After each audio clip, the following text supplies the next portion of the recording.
नौजवान था और यतीम भी था। शौक बन गया दीन पढ़ने का। मोहल्लेदार इलाके वाले कहने लगे कहाँ से कमाएगा, ना बाप है, ना माँ है, ना घर है, कहाँ से। हजरत रूमी कहते हैं नौजवान ने जंगल में झोंपड़ी लगा ली। वहाँ वो सुबह मदरसे जाता, शाम को जंगल में रहता, वहाँ अल्लाह अल्लाह करता, सबक याद करता। एक दिन बादशाह की बेटी रास्ता भूल गई, जंगल में आई सहेलियों के साथ, बॉडीगार्ड भी साथ थे पर रास्ता भूल गई। खोती खोती शाम हो गई, ऐसी खोई कि जब रात गहरी हो गई तो आके उस नौजवान के पास रुकी और चिल्लाने लगी। शेर के दहाड़ने की आवाज आती है, भेड़िए के बोलने की आवाज आती है। नौजवान अकेला, सहेलियां बिछड़ गई, गार्ड बिछड़ गए। कहने लगी मैं परेशान हूँ, मुझे जगह मिल जाएगी। नौजवान कहता मैंने शहजादी देखी और मुझे भी पता था कि घर एक ही है और आग को अंदर से दरवाजा भी बंद करना पड़ता है, जंगल जानवर भी आ जाते हैं। कहते मेरी छोटी सी कुटिया में, झोंपड़ी में वो आई, रो के कहने लगी सहारा कोई नहीं, अगर मैं पीछे निकलूंगी तो भेड़िए खा जाएगा। कहते मैंने उसे जगह दे दी। अकेली औरत, चिराग जल रहा है, सबक याद कर रहा हूँ। मेरे नबी पाक ने फरमाया जहां मर्द औरत अकेले हो तीसरा शैतान होता है। और शहजादी, वो बच्चा कहता है सबक याद करता रहा सारी रात। वो बच्ची को कहा सो जा, पर वो कहती है नींद मुझे भी कहाँ आई।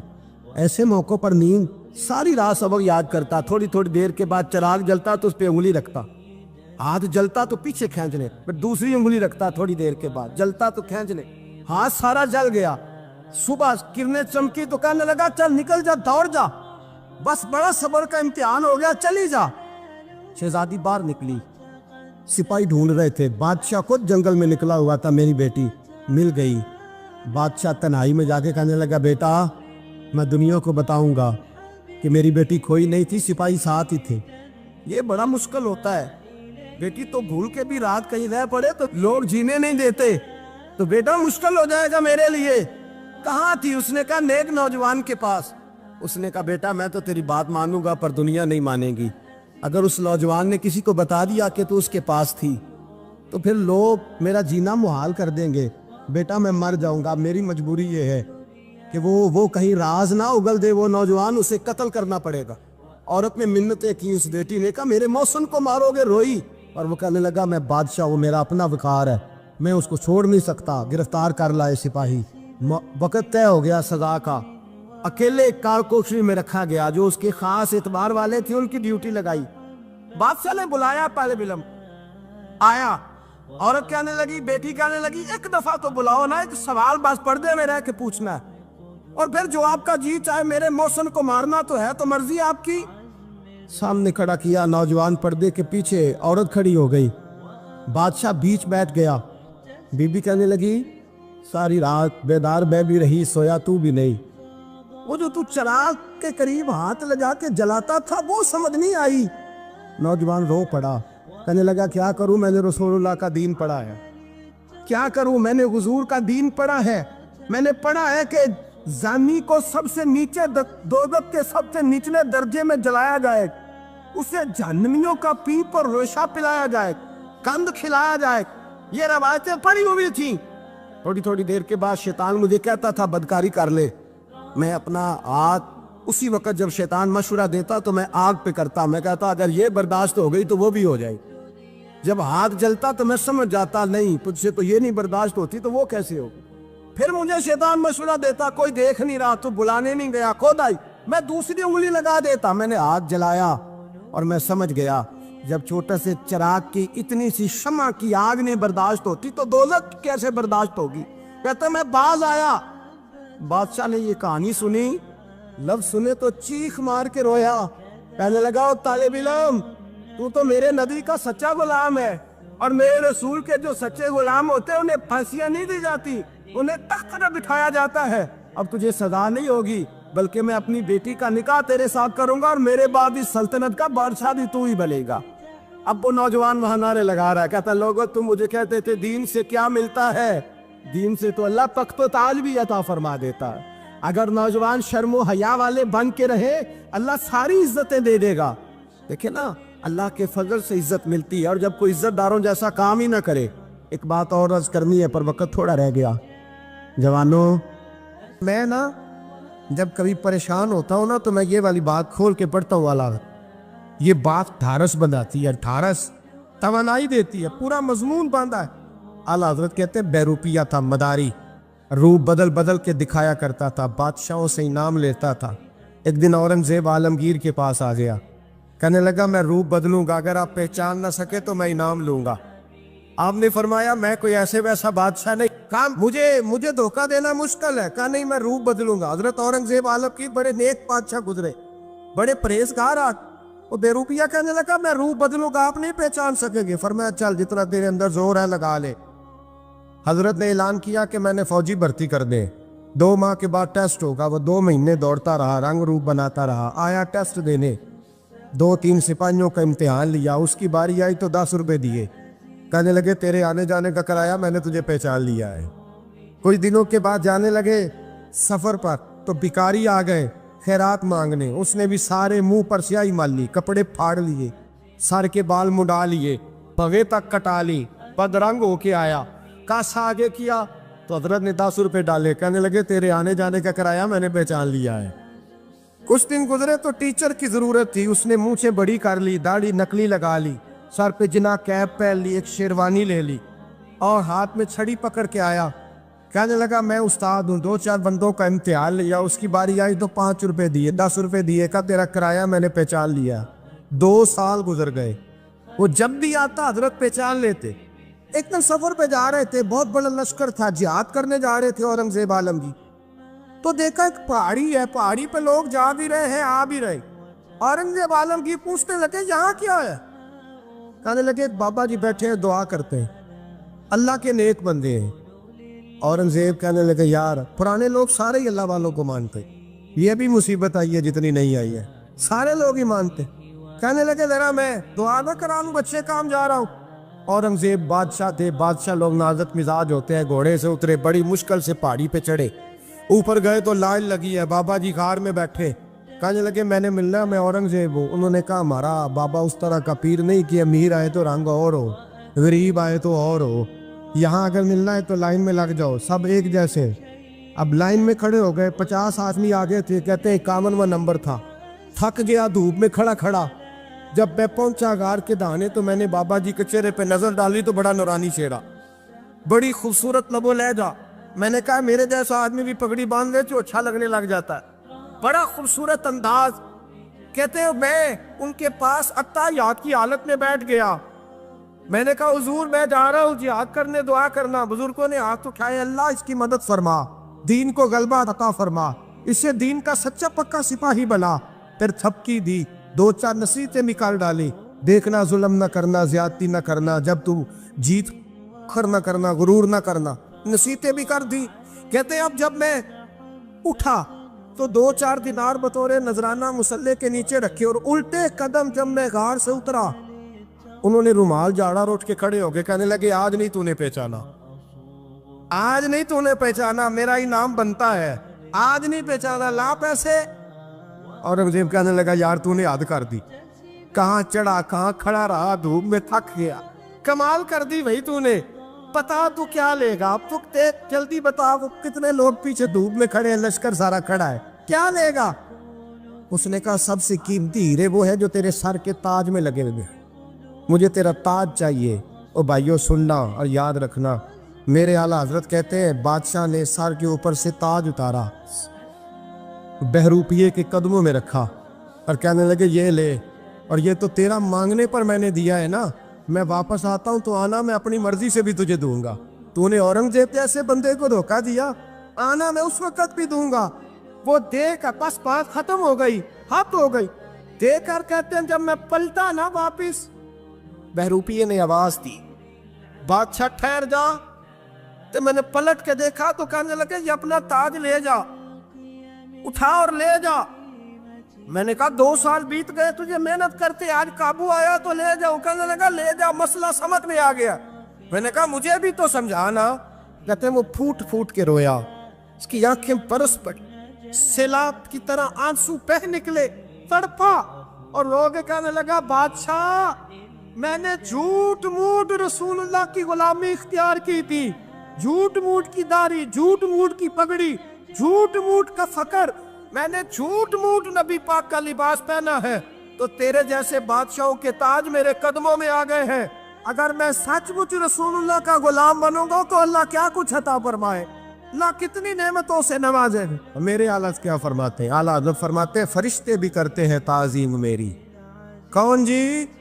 अल्लाह। ऐसा अकीदा भी कम मिलेगा जो बरेली के इमाम का अकीदा है, ऐसा भी कम। कहते हैं फरिश्ते भी करते हैं ताज़ीम मेरी। क्यों? फरमाने लगे फिदा हो के उन पर ये इज्जत मिली। बगदाद के एक दरवेश आलिम थे, तो वो जब भी नमाज पढ़ाते ना तो किसी ताजर की 2 बीवियों के बारे में दुआ मांगते। तो जो है मेरी बात पर, नमाज पढ़ाते तो कहते अल्लाह उस ताजर की 2 बीवियों को अपनी खास रहमतें अता फरमा। एक दिन लोग उनके गिर्द इकट्ठे हो गए, कहने लगे बाबा जी बताएं तो सही वो बीवियां कौन थी जिनके लिए आप दुआ मांगते। तो फरमाने लगे मेरे शहर का एक ताजर था, बहुत बड़ा ताजर था, मालदार था पर बे औलाद था। उसे बगदाद से मुल्क शाम जाना पड़ता था तिजारत करने, और कई कई महीने उसे शाम के मुल्क में रहना पड़ता था। उसने इस तरह किया कि वहां भी एक शादी कर ली। तो जो है ना मेरी बात पर, क्या कर लिया उसने? दूसरी शादी करना मर्द के लिए जायज़ है, तीसरी करना भी, चौथी करना भी भैया के वक्त, मगर अगर इंसाफ कर सके तो। अगर चारों में हम ना आधा मसला सुनते हैं और आधा ही बयान करते हैं, अगर इंसाफ ना कर सके फिर उसके लिए 4 जायज़, फिर वो एक ही रखेगा। तो अजीज दोस्त, दूसरा निकाह कर लिया, शादी हो गई। अब वो वहाँ कुछ ज़्यादा वक्त गुजारने लगा, मालदार आदमी था, बीवी को मकान भी लेके दे दिया। अब वो जरा देर से आता वापिस, और जब आता भी तो उसके वो वाले अंदाज ना होते जो पहले हुआ करते थे। अब बीवी से बड़ा जासूस भी कोई नहीं होता, उसको तो पहले पता चल जाता है कि माजरा क्या है, उसे बड़ी खबर होती है।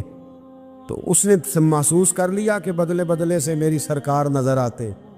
वो कहने लगी अब के जब आता जाता है तो इसके हालात कुछ बदले बदले से हैं, माहौल कुछ और है। उसने एक बूढ़ा आदमी जो उसका अजीज भी था और समझदार भी था उसको तैयार किया। कहने लगी अब के जब मुल्क के शाम जाए ना तो इसका पीछा करना और ख़बर करना कि कहाँ रहता है, कहाँ जाता है, क्या करता है। वो बूढ़े बुजुर्ग जो थे वो खातून के कहने पर कुछ उसने किराया भी दिया। वो उस ताजर के पीछे गए और वापस आके खबर दी। कहने लगे कि ये तो 2-3 साल बीत गए, इसने वहाँ भी शादी की हुई है, तुझे बताया ही नहीं। बीवी बड़ी समझदार थी, हौसला मंद, जीरत, उसने शोर नहीं मचाया। उसने कहा कि मैं ना अब जब आएगा ना तो तरीके से बात करूंगी और पूछूंगी कि ऐसा क्यों किया। और ये भी उसने आके बताया कि अगर तेरे साथ निकाह के बाद उसे औलाद नहीं मिली तो औलाद वहाँ भी कोई नहीं, ये मुकम्मल तफसीलात। अब जब इस दफ़ा खामद आया तो आते ही वो बीमार हो गया, कमज़ोर होने लगा। अब खातून ने मुनासिब नहीं समझा कि आते ही धड़ाम से मैं उसके सर पर ये ठोड़ दूँ कि तूने निकाह किया हुआ है और मुझे बताया नहीं। वो जरा तसल्ली में रही, कुछ वो बीमार था, हौसला रखा, खिदमत करती रही। कुछ दिन गुजरे तो वो ताजर इंतकाल कर गया, फौत हो गया। अब राज खोल न सका, इद्दत गुजारी, और जब सारा माल जमा किया ना तो अशरफियों की बोरियां भर गई। सारा माल उस बीबी का, 4 बोरियों में अशरफियां, 4। यहाँ तो पेट का दोज़ख है, माज़ अल्लाह भरता ही नहीं। हाल मिन मजीद, हाल मिन मजीद। वो जो कहते थे ना कि बस बाहर चला जाऊं और बाहर मैं कुछ थोड़े से पैसे कमा के 2-3 साल में लौट आऊँगा, फिर यहाँ आके कोई कारोबार करूँगा, वो गए हैं तो वापस नहीं आए। वो जो कहते थे ना बस मैंने इतना सा कारोबार करना है कि मकान बन जाए, उन्होंने 4 मकान भी बना लिए हैं, लेकिन ब्रेक हल में मजीद की दौड़ है। अब 4 बोरियां उस औरत ने छुपाए रखी। कोई बंदा नहीं जानता बगदाद में कि मुल्क के शाम में ताजर की दूसरी बीवी भी है। जब वो फारिग हुई तो उसने उस बूढ़े जासूस को फिर बुलाया और 2 बोरियां ऊंट पे रखी, खुद भी साथ बैठी और मुल्क के शाम गई। अल्लाह अकबर। वो बुजुर्ग कहते हैं मैं ऐसे नहीं दुआ करता। उसको जाके कहने लगी मैं अकेली वारिस नहीं हूँ, आधे की वारिस तू भी है। मैं अकेली वारिस नहीं, ये तक़सीम विरासत है, आधी की वारिस तू भी है। तो रख अपने पैसे, मुझे पता है उसने निकाह किया था पर मुझे बताया नहीं था, तो रख अपने पैसे, मैं तुझे दे रही हूँ, आधे तेरे हैं आधे मेरे हैं। उसने नजर उठाई तो रो पड़ी, कहने लगी नहीं अब ये सारे तेरे ही हैं। اگر تو اللہ سے ڈرتی ہے تو میں بھی رب سے ڈرتی ہوں، اگر تو مصطفیٰ کریم کا کلمہ پڑھتی ہے تو میں بھی اسی نبی کی ماننے والی ہوں۔ کہا بات کیا ہے، میرا کیوں ہے سارا؟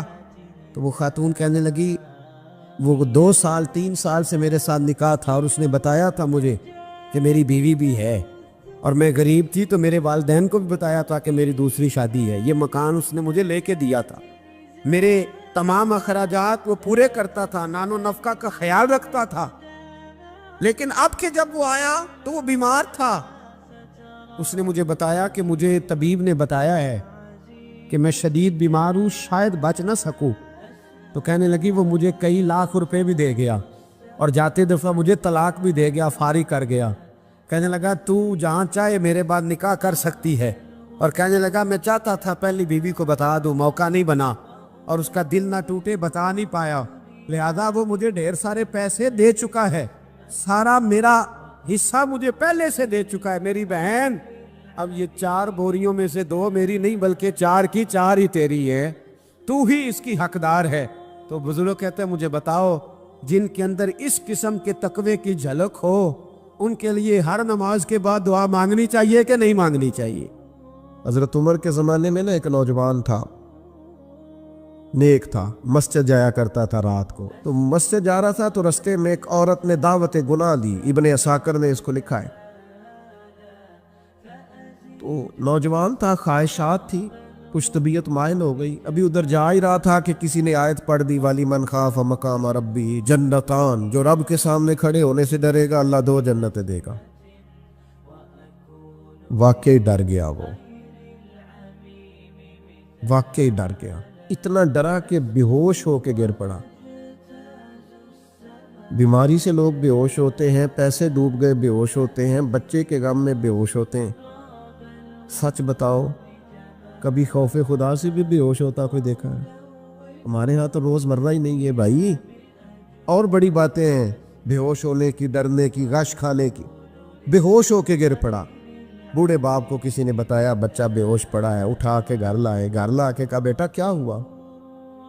نوجوان ہے، چڑھتی جوانی ہے پر پاکیزہ بڑی ہے۔ کہنے لگا ابا جی گناہ کی طرف چلا گیا تھا، پر میں نے آیت سن لی جو اللہ کے سامنے کھڑے ہونے سے ڈرے گا رب 2 جنتیں دے گا، میں ڈر گیا تھا، رب واقعی 2 جنتیں دے گا۔ باپ رو پڑے، ابا جی کی آنکھوں میں آنسو آئے اور کہا پتر اللہ بڑا مہربان ہے، اس کے وعدے سچے ہیں، واقعی 2 جنتیں دے گا۔ اس نے پھر ایک چیخ ماری اور اس طرح کی ماری کہ اس کی روح ہی پرواز کر گئی، روح ہی پرواز کر۔ کشتگان خنجر تسلیم را، عشق کی خنجر سے قتل ہو گئے لوگ۔ صبح حضرت عمر کو پتہ چلا کہ انہوں نے تو رات جنازہ بھی پڑھ دیا، تدفین بھی کر دی۔ جناب عمر فرمانے لگے اتنا نیک نوجوان خوف خدا سے دنیا سے چلا گیا، مجھے کیوں نہیں بلایا میں جنازہ پڑھتا؟ فاروق اعظم فرما رہے ہیں میرا شوق تھا میں اس کا جنازہ پڑھتا۔ کہ حضور